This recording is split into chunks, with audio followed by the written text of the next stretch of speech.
नमस्कार, मैं रामकृष्ण लाल हिमांशी प्रोडक्शंस में आपका स्वागत करता हूं। सबरंग के इस नए सीरीज को देखिए, लाइक कीजिए और सब्सक्राइब कीजिए। धन्यवाद।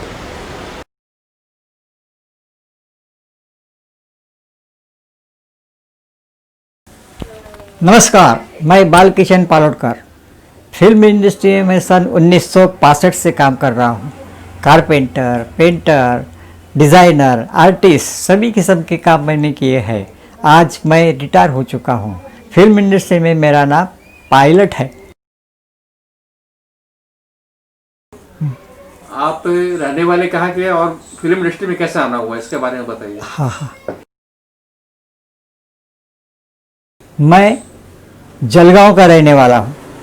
एजुकेशन ख़त्म होने के बाद नौकरी की तलाश में मैं दिल्ली पहुँच गया और दिल्ली में मैं एयरफोर्स में भर्ती हो गया। मगर एयरफोर्स में भर्ती होने के बाद बेंगलोर जाना था। बेंगलोर जाने के वजह मैं फिल्म इंडस्ट्री के चक्कर में बम्बई पहुँच गया।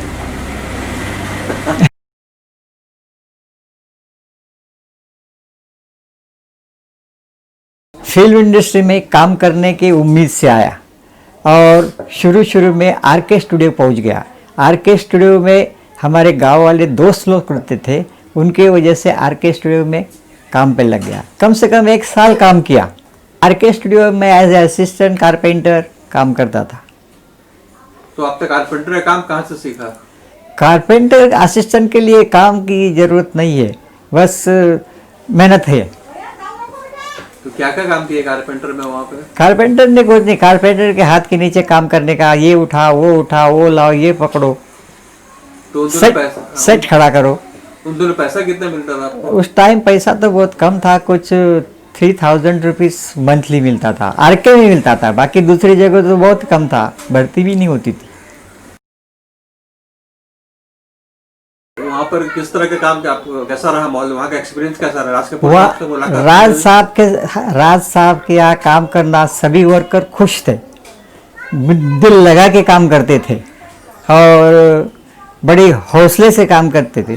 राज कपूर साहब भी हम लोगों में मिलते थे, बैठते थे, बातचीत करते थे, उनको भी हमारे साथ रहना अच्छा लगता था। आरके के बाद और कहाँ का काम किया आपने? आरके बंद होने के बाद रोजी रोटी का सवाल खड़ा हो गया और काम करने के लिए, रोजी रोटी के लिए मैं काम ढूंढते ढूंढते फिल्मिस्तान स्टूडियो पहुंच गया और फिल्मिस्तान स्टूडियो के अंदर मंथली काम के ऊपर काम पे लगा। मंथली मेरे को सिर्फ 65 रुपीज़ मिलते थे, 65, ओनली 65। और बाद में तरक्की हुई, पैसा बढ़ा, काम भी अच्छा लगा, पेंटर में काम करने लगा, उसके बाद आर्टिस्ट में काम करने लगा। इस तरह से मैं फिल्म इंडस्ट्री में बढ़ते बढ़ते आगे बढ़ा।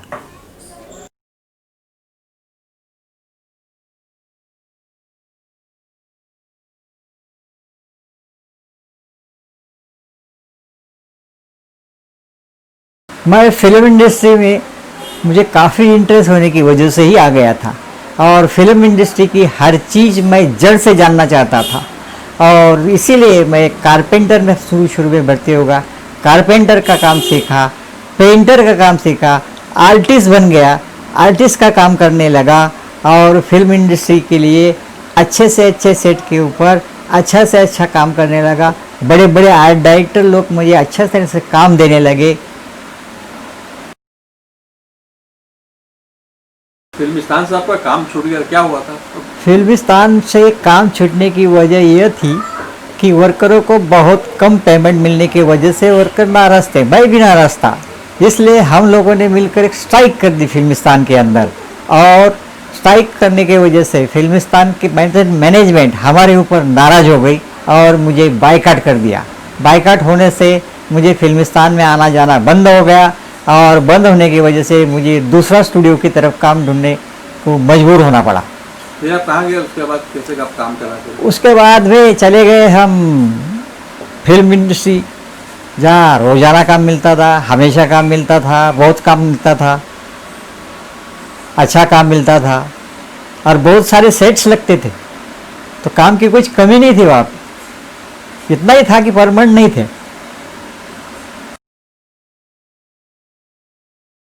ये मेरे परम पूज्य गुरु है, इनको मैं गुरु मानता हूँ।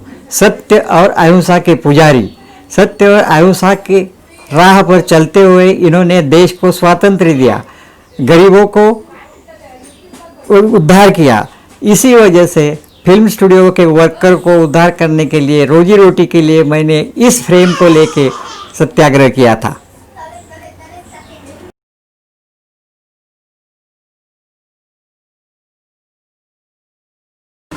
आपने नितिन देसाई जी के साथ में काम किया, उनसे कैसे जुड़े और क्या क्या काम किया आप लोगों के साथ में? वर्कर्स एसोसिएशन से तरक्की करने के लिए मैंने आर्ट डायरेक्टर एसोसिएशन ज्वाइन कर लिया।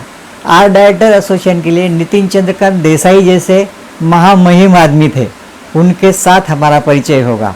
बात करते करते बात चली, वो भी वर्करों के काफ़ी हमदर्द थे।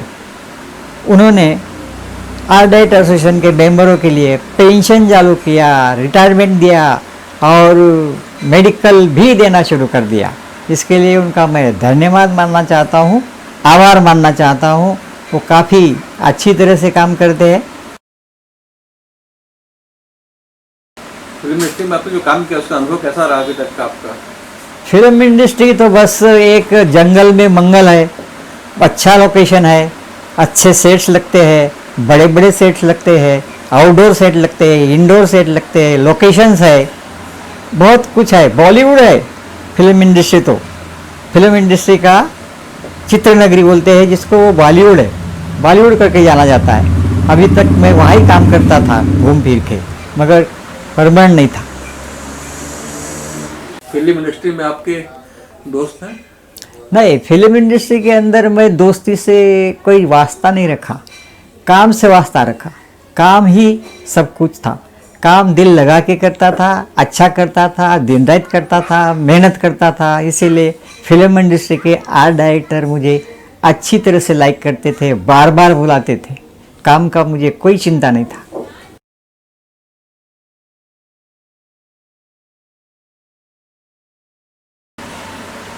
आपके परिवार में कौन कौन है यहाँ पर, और आप यहाँ मुंबई में कहाँ रहते हैं?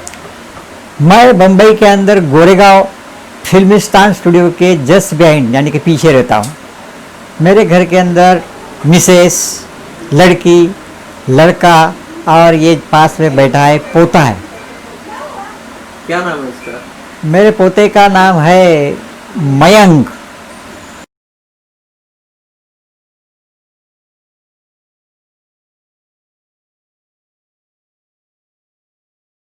अभी आप रिटायरमेंट के बाद क्या काम करते हैं? अभी मैं ये दुकान चला रहा हूँ।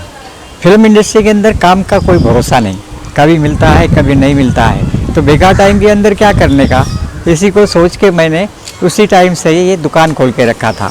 ये दुकान का नाम मेरे नाम के ऊपर से रखा गया, पायलट जनरल स्टोर। अभी भी वो उसी नाम से चल रहा है और अभी दुकान के ऊपर बैठता हूँ और कुछ स्केच वगैरह करता रहता हूँ। आपका नाम बालकृष्ण पालोडकर है, तो फिर फिल्म इंडस्ट्री में पायलट नाम कैसे पड़ गया आपका? जब मैं फिल्मिस्तान में काम करता था तब मैं कारपेंटर डिपार्टमेंट में काम करता था। हमारे head of department Wahid Baig करके मिस्त्री थे, वाहिद बेग। उनको उर्दू ज़बान ज़्यादा करते थे, उर्दू में बात करते थे। मराठी उनको ठीक से बात करने को नहीं आती थी। मेरा नाम पालोडकर था, मगर ये नाम उनको बोलने को कुछ तकलीफ हो रही थी, इसलिए उन्होंने काट छाट के इस नाम को पायलट कर दिया। तभी से मैं फिल्म इंडस्ट्री में या फिल्मिस्तान में पायलट नाम से ही जाना जाने लगा।